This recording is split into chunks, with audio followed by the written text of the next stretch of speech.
पिता माँ जगदीश्वरी सरस्वती माँ को मेरा प्रणाम। और तत्पश्चात हमें ज्ञान की मार्ग की ओर अग्रसर करने वाले यहाँ उपस्थित सभी गुरुजी जी को मेरा प्रणाम और आदरणीय प्रधानाचार्य जी को मेरा सादर अभिनंदन। आज शनिवार कार्यक्रम के अंतर्गत मैं और मेरे आदर्श कार्यक्रम आयोजित किया गया है, जिसके अंतर्गत हमें अपने आदर्श के बारे में यहाँ बताना है और हम उनके जरिए किस तरह से अपने ज्ञान की मांग पर अग्रसर हुए इसके बारे में हमें यहाँ बताना है। तो सर्वप्रथम मैं 10th बी के भैया गौरव शर्मा को आमंत्रित करती हूँ कि वे यहाँ आए और अपने आदर्श के बारे में बताएं।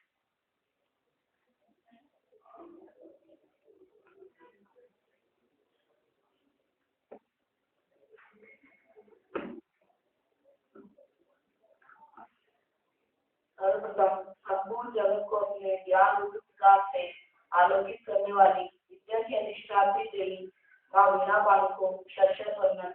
तत्पश्चात अपने मार्गदर्शन से हमें प्रेरित करने वाले श्रीमान बड़े गुरु जी, सभी आचार्य और माधव सभागार में विराजमान भैया बहनों को मेरा नमन। मैं गौरव शर्मा कक्षा 10 में पढ़ता भैया इस विद्यालय में गत 5 वर्ष से अध्ययनरत हूँ। मेरे आदर्श श्रीमान बड़े गुरु जी है, उनके व्यक्तित्व के कुछ बिंदुओं पर मैं प्रकाश डालना चाहता हूँ। जब से बड़े गुरु जी विद्यालय के प्रधानाध्यापक नियुक्त हुए, उन्होंने कई नवाचारों और योजनाओं से विद्यालय को एक बहुत ही बड़ी उपलब्धि पर पहुंचाया है, जैसे कि श्रेष्ठ परीक्षा परिणाम, विद्यालय की प्रगति और छात्रों का उन्नयन। बड़े गुरु जी की दिनचर्या सुनिश्चित होती है, इसकी पालना करने से हम भी लाभान्वित होते हैं। बड़े गुरु जी अपनी कार्यबद्ध योजनाओं से हमारे अंदर में विकास करते हैं। उनके प्रेरक प्रसंगों से हमारे अंदर संस्कारों का विकास होता है। मैं आशा करता हूँ कि बड़े गुरु जी के मार्गदर्शन से हमारे गुणों में वृद्धि होगी और हम विद्यालय के लिए श्रेष्ठ परिणाम देंगे और विद्यालय की उन्नति और सम्मान को बढ़ावा देंगे। इसी के साथ मैं अपने वाले को विराम देता हूँ।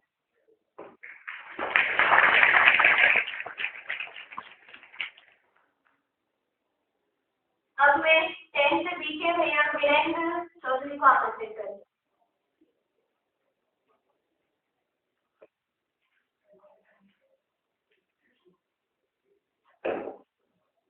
सर्वप्रथम माँ वीणा पाल को मेरा वंदन। तत्पश्चात आदरणीय बड़े गुरु जी को नमन व सभी गुरु जी को मेरा नमन। माधव सभागार में उपस्थित सभी भैया बहनों को मेरा नमन। मैं कक्षा 10 का भैया हूँ वीरेंद्र चौधरी। कल 2 वर्षों से मैं अध्ययन कर रहा हूँ। बड़े गुरु जी मेरे आदर्श है, मैंने उनसे कई बातें सीखी है। बड़े गुरु जी की कई कार्य योजनाएं हमें बेहद प्रेरित करती है। वे हमें अनुशासित रहने के लिए कहते हैं। उनके कई संस्कारों से हमें लाभान्वित करते हैं। बड़े गुरु जी हमेशा हर वर्ष श्रेष्ठ परिणाम देते आए हैं। मैं आशा करता हूँ कि जब तक बड़े गुरु जी इस विद्यालय में रहेंगे, श्रेष्ठ परिणाम देते रहेंगे और हमारे अंदर सभी संस्कारों का उदय करेंगे तथा हमारे विद्यालय को एक नई उन्नति तक ले जाएंगे। इसी के साथ अपने वाले को विराम देता हूँ। धन्यवाद।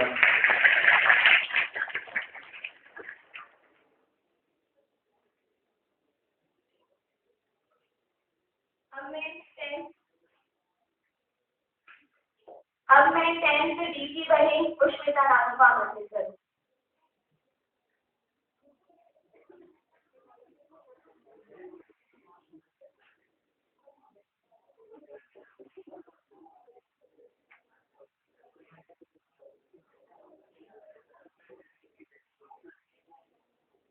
ये जो भैया है ना बातें कर रहे हैं ना, तो उनका आदर्श भी यहाँ प्रस्तुत होगा, ठीक है ना।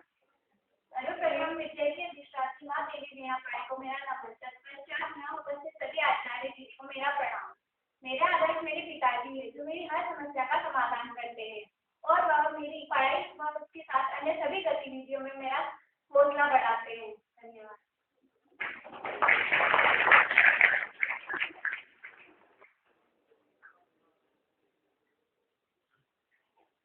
के भैया प्रशांत को आमंत्रित करें।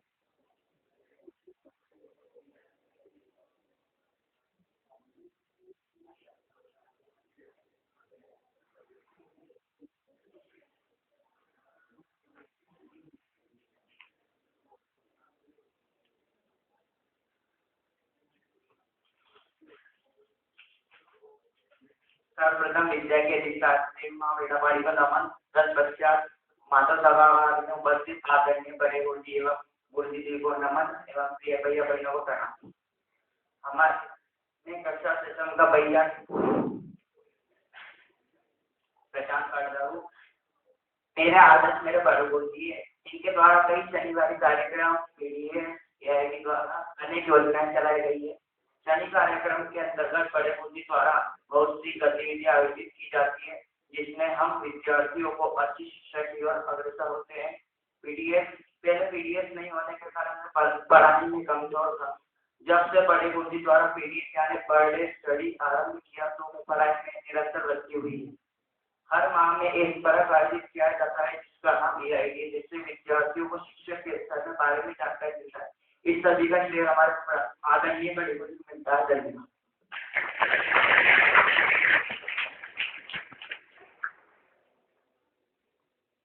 तत्पश्चात में नाइन देवी भैया हेकुल पहाड़िया को आमंत्रित करते हैं।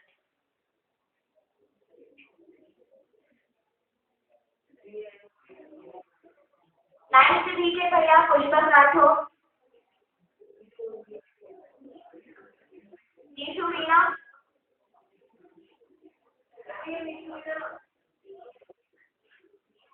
पीछे भी देखना है आपको।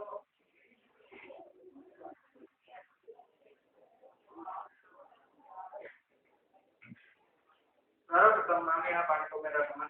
तत्पश्चात यहाँ पर उपस्थित बड़े गुरुजी एवं सम्मानित हमारे अध्यापक और दीदी को मेरा प्रणाम और उपस्थित भैया बहनों को मेरा स्नेह। आज मेरे आदर्श यहाँ पर उपस्थित बड़े गुरुजी हैं, जिनसे मुझे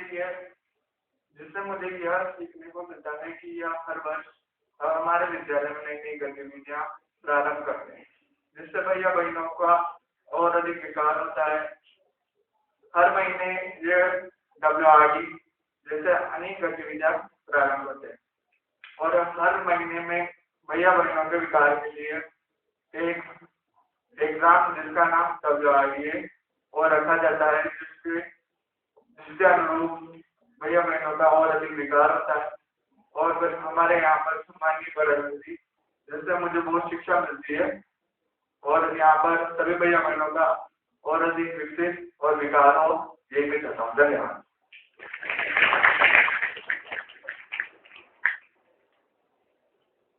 अब मैं नाइन से सीखी बहन महत्व को आमंत्रित करती हूँ।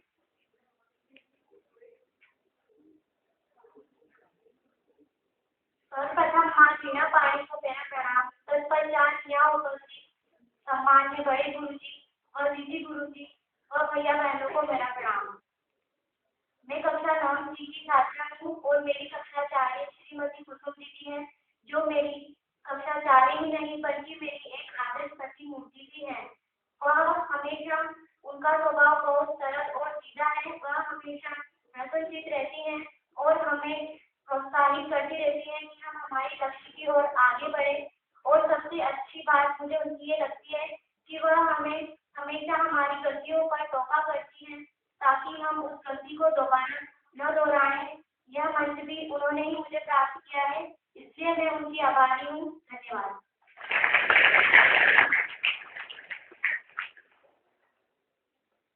नाइन्थ सी की बहन कनिष्का को आमंत्रित करती हूँ।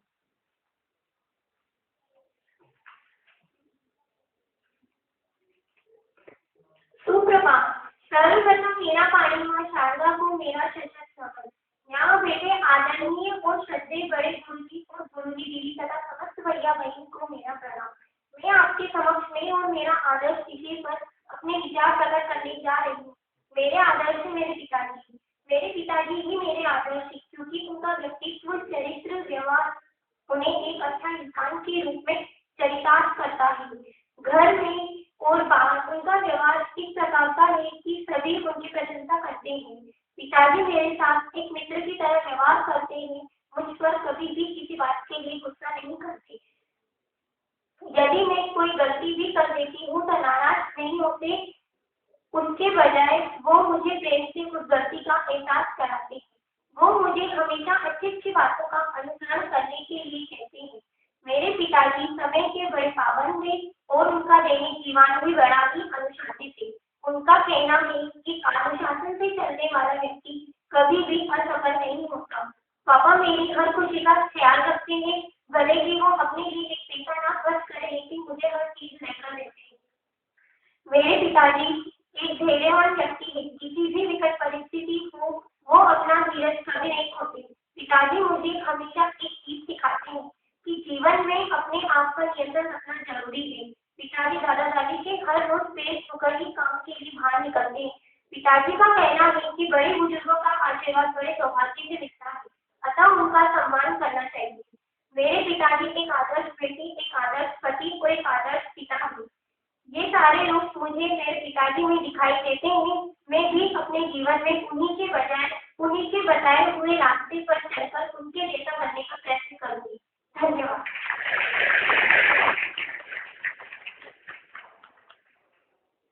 अब मैं एक के भैया रक्षित चौहान को आमंत्रित करूँ।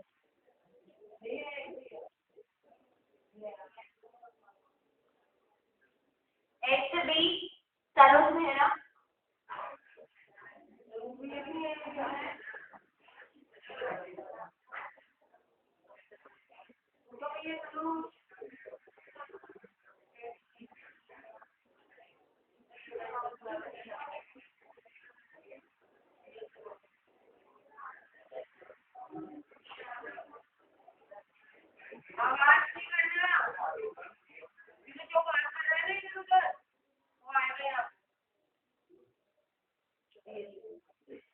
एक्स सी की बहन दिया शर्मा।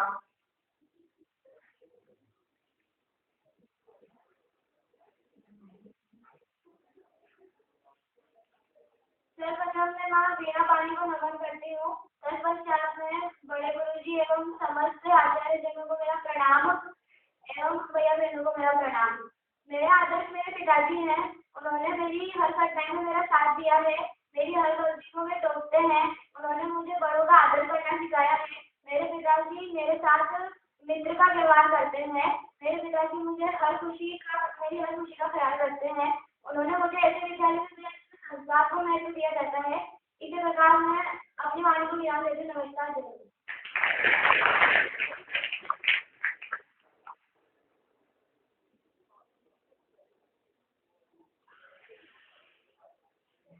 सी की तरफ से मैं भी अपने आदर्श के बारे में बताना चाहती हूँ।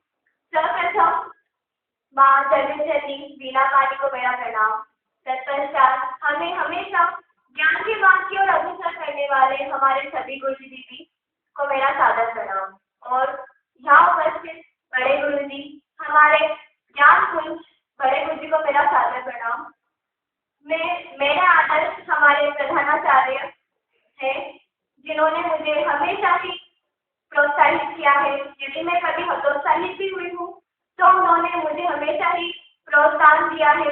आज मैं अगर यहाँ बोल पा रही हूँ सबके सामने, तो वो भी बड़े गुरुजी की वजह से। उन्होंने हमेशा मुझे एक ऐसा मंच प्रदान किया जिसकी वजह से मैं आज यहाँ बोल पा रही हूँ। वो हमेशा कहते हैं, आंसुओं को पसीने में बदलो, आंसुओं को पसीने में बदलो, मेहनत से नसीब बदलता है। ये उतना ही सच है जितना हर दिन सूरज निकलता है, जितना हर दिन सूरज निकलता है।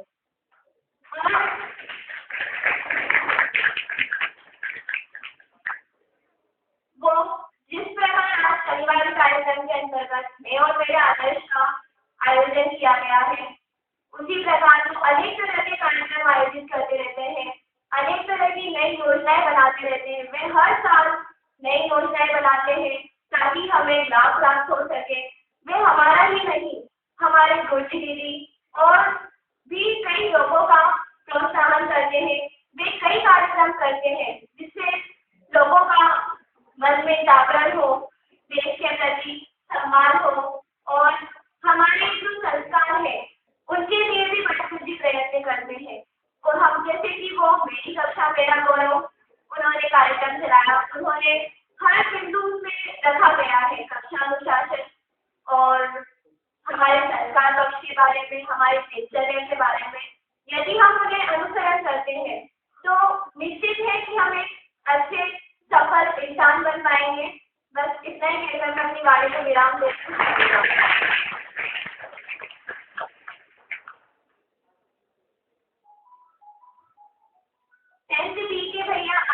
परोस दिया।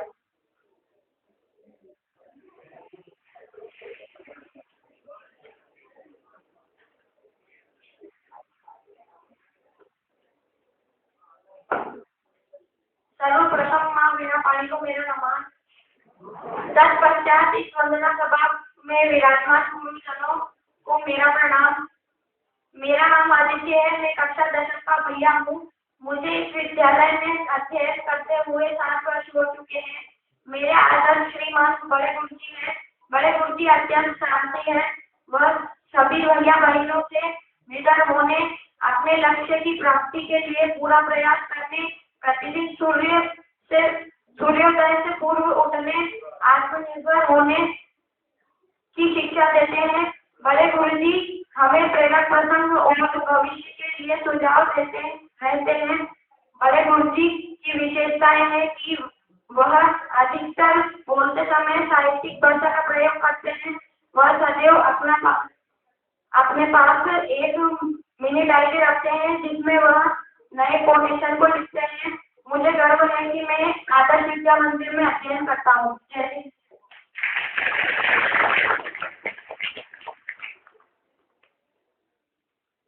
10 से पीछे भैया अनुराग सिंह राठौर।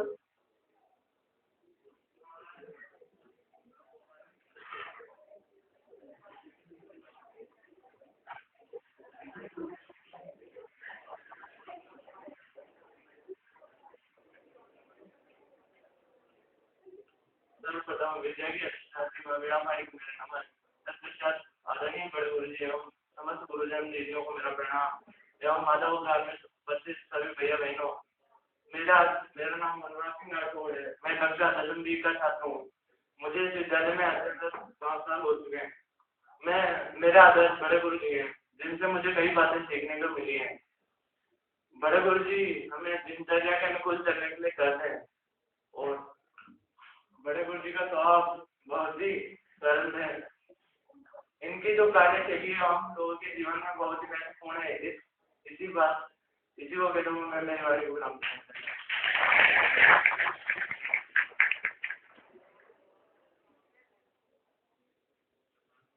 अब मैं हम सभी भैया बहनों के मार्गदर्शन हेतु बड़े गुरुजी को आमंत्रित करती हूँ। मैं यहाँ आया था हमारा मार्गदर्शन करने।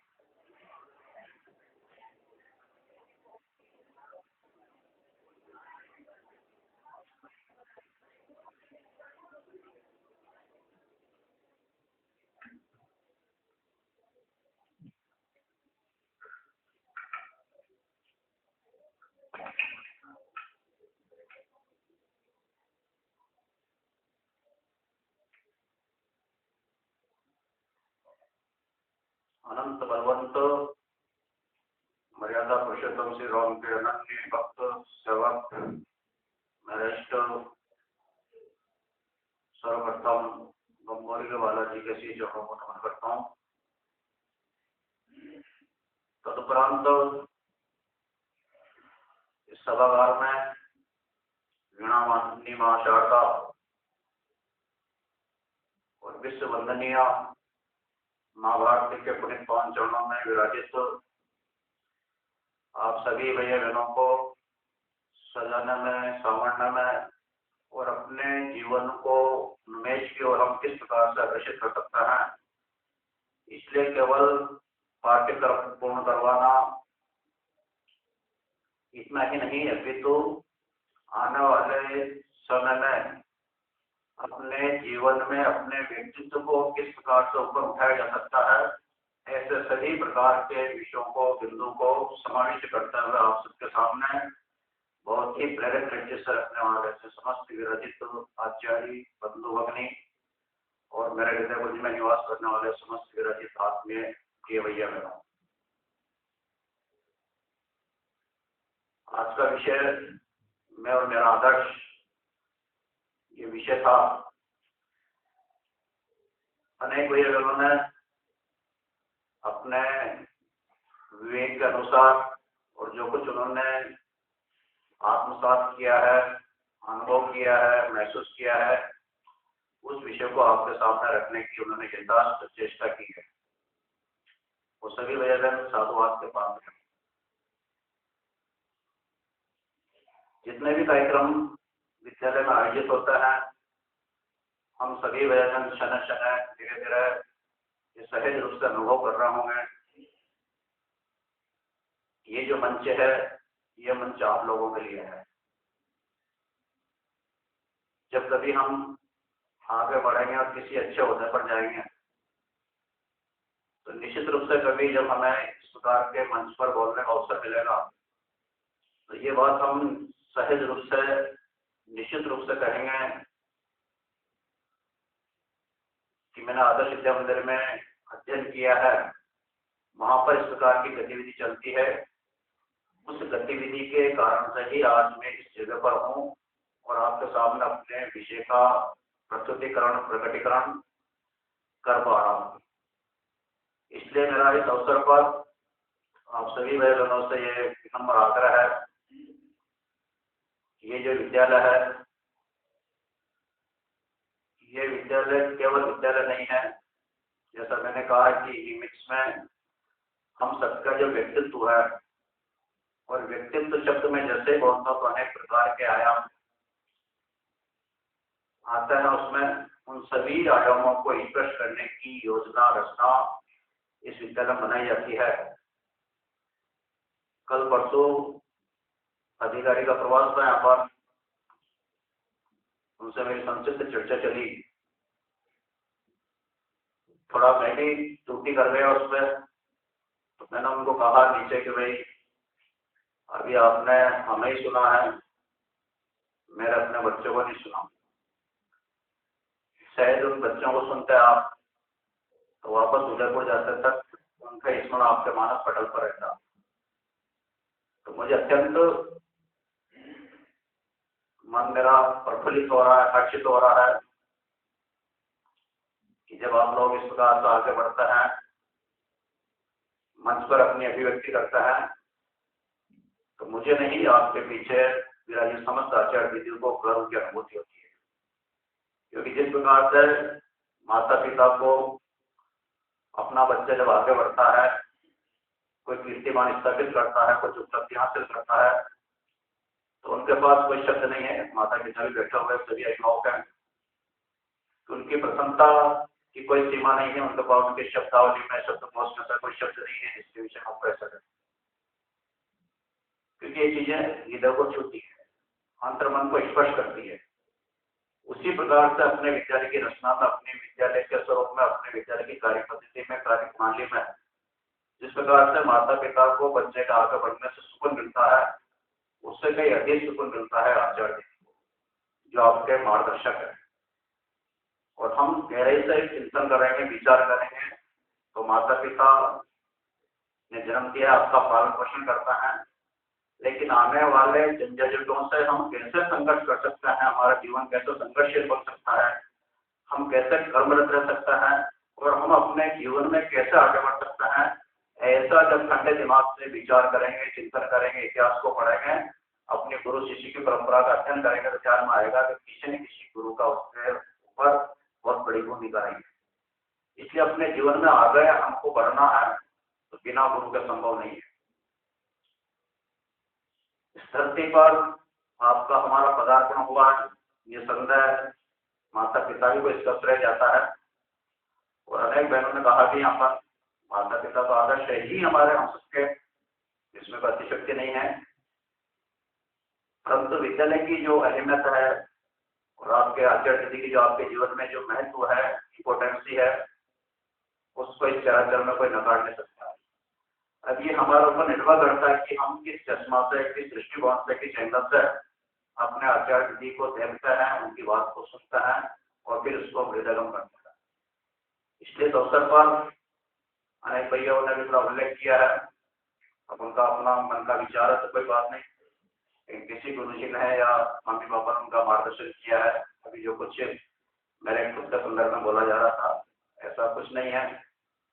मैं उनके बड़प्पन को, उनकी श्रेयता को नमन करता हूँ और आप सभी से ये आग्रह करता हूँ कि प्रत्येक भाई अगर कोई आइडल, कोई आदर्श निश्चित रूप से होना चाहिए, क्योंकि आदर्श से ही हमको प्रेरणा मिलती है, उसी से हमको हम प्रेरित होते हैं और आगे बढ़ने का हमें उत्साह है, उमंग है, ऊर्जा है, जुनून है, ये सहज रूप से उनसे ही हमको प्राप्त होती है। इसलिए जीवन में हमारा कोई आदर्श निश्चित रूप से होना ही चाहिए, जिनके नहीं है उनको विचार करना चाहिए। और आदर्श का मतलब हम सबको एक अपना ध्यान में आना चाहिए कि जिसको मैं अपना आदर्श मानता है, चाहे वो ईश्वर भी हो सकता है, माता पिता भी हो सकते हैं, बड़ा भैया भी हो सकता है, दीदी भी हो सकता है, पड़ोसी भी हो सकता है, और हमसे जो छोटे भैया बहन है वो भी हो सकता है। तो जिनको हम आदर्श मानता है, इसकी पहली ही शर्त है, पहला ही नियम है कि जिसको हम अपना आदर्श रूप में हमने प्रतिष्ठापित किया है, उनकी जो खूबी है, उनमें जो हुनर है, उनका जो व्यक्तित्व है, वो व्यक्तित्व हम में आते हैं। ये पहली सीढ़ी है आदर्श, ये पहला सोपान है, ये पहली शर्त है। जिनको भी हम अपना आदर्श मानते हैं उनकी खूबियां क्या है, और हम सब जानते हैं, मैं भी आपके सामने खड़ा तो अपने रिपोर्ट नहीं हूँ, आप भी नहीं है। हर व्यक्तियों में न्यूनताएं भी पर्याप्त मात्रा में होती है, कमी भी पर्याप्त मात्रा में होती है, दोष भी पर्याप्त मात्रा में होता है। आप में हमें अगर दोष नहीं हो तो ईश्वर बन जाए। गलती हमसे भी होती है, आपसे भी होती है, सभी से होती है। मैं पढ़ना चाह रही हूँ इसलिए बहुत बड़ा आदमी हूँ ऐसा भी नहीं है, इसलिए मुझसे त्रुटि नहीं होगी ऐसा भी नहीं है, मुझ में दोष नहीं है ऐसा भी नहीं है। लेकिन जब हम अपने आदर्श को मानते हैं, हम जिसको भी मानते हैं, उसकी आदर्श की अच्छे की ओर ही हमारी दृष्टि जाना चाहिए, न कि न्यूनतम की ओर। तब हम आगे बढ़ पाता है। इसलिए आदर्श की जो सबसे पहली शर्त मैंने बताई है कि जिसको भी हम मानते हैं, उसकी जो खूबियां है, उसमें जो विशेषताएं हैं, उसमें जो हुनर है, वो क्षण क्षण है मुझ में आ रहा क्या। इसलिए मैंने कहा कि मानस में लोगों ने महाकाव्य के पुरोधा संत शिरोमणि जो वाल्मीकि का अवतार था, और वाल्मीकि ब्रह्मा जी का अवतार था, तुलसीदास जी वाल्मीकि के ही अवतार है। तो जब उन्होंने रामचरितमानस की रचना की, तो शायद हमने मानस पढ़ा हो, तो रामचरितमानस में केवल गुरु की वंदना नहीं की उन्होंने, केवल ईश्वर की वंदना नहीं की उन्होंने, केवल भारत माता की माटी की वंदना नहीं की उन्होंने। अगर आप ठीक से पढ़ेंगे तो तुलसीदास जी ने वानरों के चरणों की वंदना भी की है।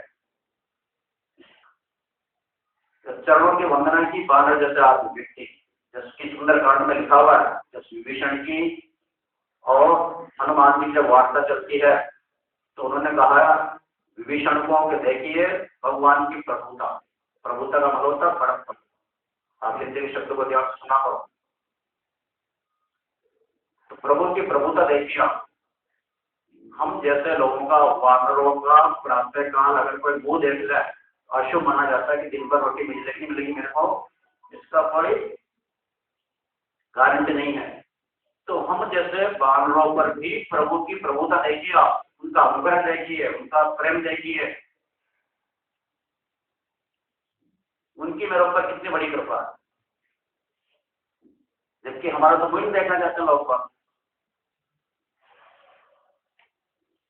ये उन्होंने प्रभुता बताई।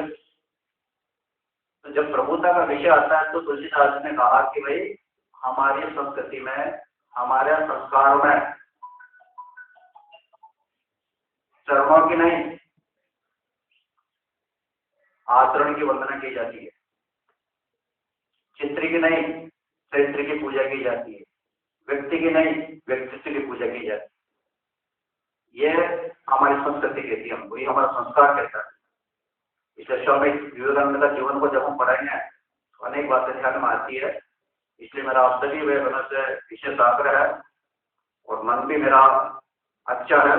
मैं निश्चित रूप से आपकी प्रत्येक गतिविधि का अवलोकन करता रहता हूँ। मैं सभी आचार्य जी को साधुवाद देता हूँ कि विद्यालय क्षण क्षण अपना ठीक दिशा में अग्रसित हो रहा है। जब कल भी मैं बाहर खड़ा था और आपका बस्तर चक्कर आया तो सभी में पंक्ति बना है। तो ये जो बातें है, ये बातें सुकून प्रदान करती, ये बातें जो विद्यालय की कार्य पद्धति उसके हिसाब से हम अपने आप को ढाल रहे हैं, ये करने कर रहे हैं। कल बैठक भी थी मेरी, मौसम भी अनुकूल नहीं था, फिर भी एक दो भैया घर पे जाना हुआ। मैं संपर्क मेरा कार्य पद्धति का अंग है। मैं उधर नहीं गया, कल भैया उधर गया था, और मुझे इतना अच्छा लगा।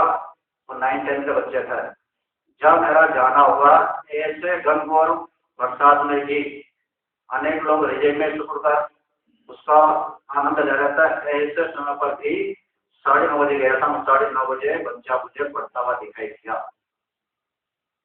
और उसके माता पिता इतना खुश हो रहे थे, गुरुजी मुझे आजकल बच्चों को कहना नहीं पड़ता कि भाई बेटे तेरे को पढ़ना है, ये करना है, वो करना है। 10 दिन से 15 दिन से 20 दिन से इतना आमूल परिवर्तन आया है कि अपना काम स्वयं करता है। और दूसरी जो बात उन्होंने कही वो हम सबके लिए प्रेरक है। मेरी कक्षा मेरे गौरव का अंतिम बिंदु है व्यवस्था पोषण।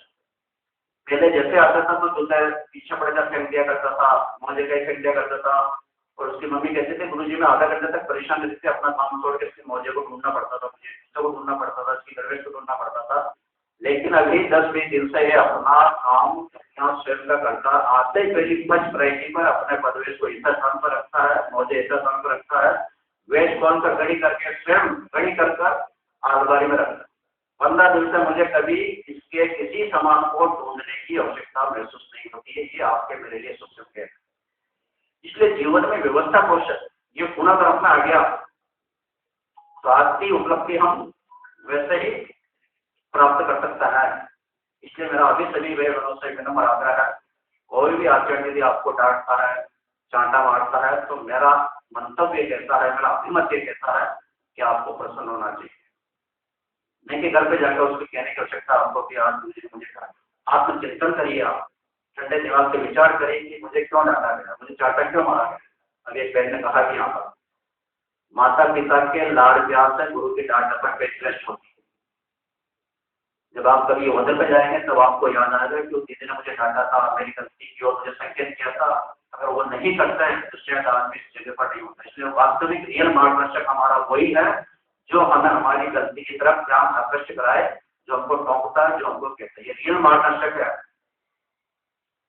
इस एंगल से अगर हम अपने आचार्य वृत्ति को देखेंगे तो कभी उनके प्रति आपको मन में किसी प्रकार की जिसको हे दृष्टि कहता है वो आ नहीं सकती है। और कोई भी आचार्य जी ये नहीं चाहता कि मेरी कक्षा का अमुक भाई या अमुक बहन आगे नहीं बढ़े। हर आचार्य जी का स्वच्छ फलित दृष्टिकोण रहता है कि मेरी क्लास से प्रत्येक नए बहन आगे बढ़े ताकि उनको सुकून मिले। आप सबने अनुभव किया होगा कि मेरी पहली योजना थी, प्रथम प्रयास था कि रिजल्ट जो भी आया जिसमें भी इम्प्रूवमेंट किया सबसे सलाम उसका प्रगति होना चाहिए। अब आप देखिए अगर आपने बारीकी से मूल्यांकन किया है तो जिन जिन आचार्य के प्रयास से मेहनत से उसकी क्लास के बारे में इम्प्रूवमेंट किया तो अपनी बात को बेबाक तरीके से गर्व के साथ रखना था आपके सामने। और बोलने वाले में इतने वो भी आचार्य हैं यहाँ पर जिनको अपनी बात को रखते हुए आंशिक संकोच हो रहा है, गर्दन थोड़ी सी नीचे हो रही थी। इसलिए ये भी हमको ध्यान में रखना चाहिए कि मेरे जो क्लास टीचर वो इज्जत के साथ रह सके, स्वाभिमान के साथ अपनी बात को रख सके, गर्व के साथ जब उसको अवसर मिला तो हम अपनी कक्षा को उस एंगल पर उस स्तर पर ले जाएंगे कि मेरे क्लास टीचर को वंदना सलाम अपनी बात को रखते हुए गर्व के अनुभूति की मुझ शिक्षा के क्लास टीचर हूँ, मुझे गर्व के अनुभूति होती है कैसे भाई बहनों का मैं मुझे क्लास टीचर बनने का सौभाग्य प्राप्त हुआ। ये शब्द अगर आप बोलते हैं तो फिर आपका ये होना सार्थक है। इसका आप विचार करिए, इसका आप चिंतन करिए। इसलिए सब बातों को समझ लीजिए हमने मेरी कक्षा मेरा गौरव उसके हर बिंदु का आप विचार करिए, चिंतन करिए। कोई विषय स्पष्ट नहीं होता तो अपने क्लास टीचर से बात करिए, उससे भी कर सकता है, पारिवारिक से भी कर सकता है। इन तीनों बिंदुओं के अलावा जीवन में विद्यालय में कोई बिंदु छूटा हुआ नहीं है। और इन तीनों बिंदुओं को मैं नहीं कह रहा हूँ कि सारे बिंदु का एक ही दिन ठीक कर लीजिए आप। आचार्य टीचर को भी कहा कि कोई 6 महीने की योजना नहीं है, साल भर की योजना नहीं है, दीर्घकालीन चलने वाली योजना है। इसलिए तीनों बिंदुओं को कौन से उप बिंदु उसमें आता है वो क्लियर होना चाहिए हमारे। और उन बिंदु से हम चिन्हित करें, मैं खुद भी ऐसे काम करता हूँ, अंडरलाइन करें, चिन्हित करें कि मैं किस बिंदु को मैं प्रायोरिटी में लूंगा, इसको मैं ठीक करूंगा। और ठीक हो जाता है तब फिर दूसरे में जाना चाहिए, तीसरे में जाना चाहिए। तो पीडीएस अनिल भैया ने बताया कि जो भी पढ़ाया जाता है नियमित रूप से अगर हम करके उसको करता है तो शैक्षिक उन्नयन आपका कोई नहीं रोक सकता। एक बच्चा नहीं रहेगा क्लास में जिसका शैक्षिक इतना ठीक नहीं होगा। इसलिए कभी भी अपना आपको कमजोर नहीं समझना, कभी होपलेस नहीं होना, क्योंकि जीवन ही संघर्ष है। अगर जीवन में संघर्षता नहीं है तो कुछ भी नहीं। तो दिल्ली का पहले दृष्टांत सुनाया था मैंने आपको, विज्ञान के टीचर पढ़ा रहा था, उन्होंने कहा इसको बाहर निकलने देना, इसका सहयोग मत करना। लेकिन एक बालक जैसे ही बाहर निकलने लगी दिल्ली में से लार्वा तो उसको दया आ गई, उसने हेल्प की उसकी। जैसे हेल्प करने लगा तो गुरुजी आया उसके साइड से, उन्होंने कहा कि नहीं ये संघर्ष करके ही बाहर निकलने का तभी इसका पक्ष सशक्त होंगे, तभी इसका पक्ष मजबूत होंगे। बिना संघर्ष के कोई भी व्यक्ति सशक्त नहीं हो सकता। संघर्ष हमको मांझता है बर्तन की तरह। इसलिए जीवन में संघर्ष से घबराना नहीं। कभी रहे 19-20 होगी हमारे, उससे होपलेस नहीं होना। आत्मचिंतन करना कि कारण क्या रहा, वजह क्या रही है। वो कारण हमारे ध्यान में आने के बाद फिर वो दोबारा हमें कहने का अवसर नहीं मिला, इसलिए उसको ठीक करते हुए चलता। यही उन्मेष को आकर्षित करने का, यही उत्कृष्टता को आगे बढ़ने का प्रमाण है। इसलिए आइए सुप्रभात की स्मृति बेला पर जब भगवान सूर्य भी सो रहे, विश्व को आरोपित करने के लिए अपने थे मार्ग पर ऊर्जा को लेकर अग्रसित है। हम सौभाग्यशाली वही अगर है कि प्रातःकाल के अवसर पर हम अपनी बात का करता हूँ। लक्ष्य का विषय चल रहा है, इस लक्ष्य की बात को पूरी करता हूँ। सुना होगा घर से आपने गले मिला को। आज पहले से है निकट है, आज पहले से निकट है, देख लो लक्ष्य अपना। आज पहले से निकट है, देख लो लक्ष्य अपना। पग बढ़ाते चलो, शीघ्र होगा सत्य सपना। ज्योति के चिर पूज्य हैं हम, फिर हमारे काम कैसा वहां होगा अंधेरा। ज्योति के चिर पूज्य हैं हम, फिर हमारे काम कैसा। लक्ष्य तक पहुंचे बिना पथ में प्रत्येक विश्राम कैसा, पथ में प्रत्येक विश्राम।